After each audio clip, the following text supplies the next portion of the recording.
nga pong nakaraang weekend, lumabas yung balita tungkol po sa sinasabi ng Commission on Elections. Kinumpirma nila ito pong pagbibitiw ng 3rd, 4th at 5th nominees ng Tingog Sinirangan o Tingog Party List. Kaya po nagbukas ito ng daan para makabalik po sa House of Representatives si Yeda Romualdez. Siya po yung pang-6 na nominee. Pero bago natin pag-usapan yung nag-resign yung 3rd, 4th and 5th nominees, siguro dito muna kasi attorney, sa pagbabalik niya po, kung sakali man na walang aalma, wala pong na makaupo po siya, ika-4 niya na po ito sa Kongreso. Pero under the 1987 Philippine Constitution, sinasabi po sa Article 6, Section 7, the members of the House of Rep shall be elected for a term of 3 years and shall serve for no more than 3 consecutive terms.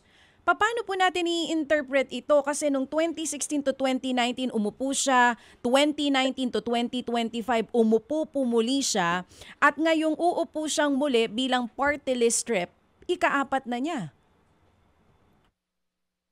Pero yung mga bagay na yan, hello? Sige po, attorney. Hello? Yung mga issue na yan, hindi pa yan nadidesisyonan ng, wala pang desisyon ng ating Korte Suprema.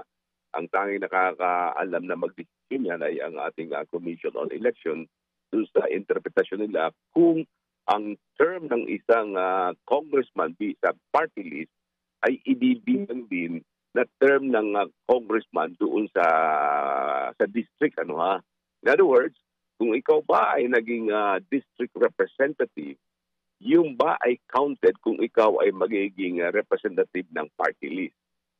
So, diyan iikot ang nasabing issue at mukhang sa interpretasyon ng Commission on Elections ay magkaiba yung nasabing term.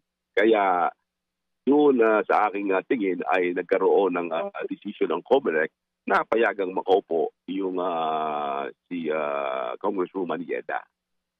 So, doon mismo sa batas na meron tayo, since hindi naka-indicate kung ito ba ay para sa party list or ito ba ay para po sa yung pag-upo ay district representative, pwede po talaga na makaupo siya kahit pang-4 na term niya na ito?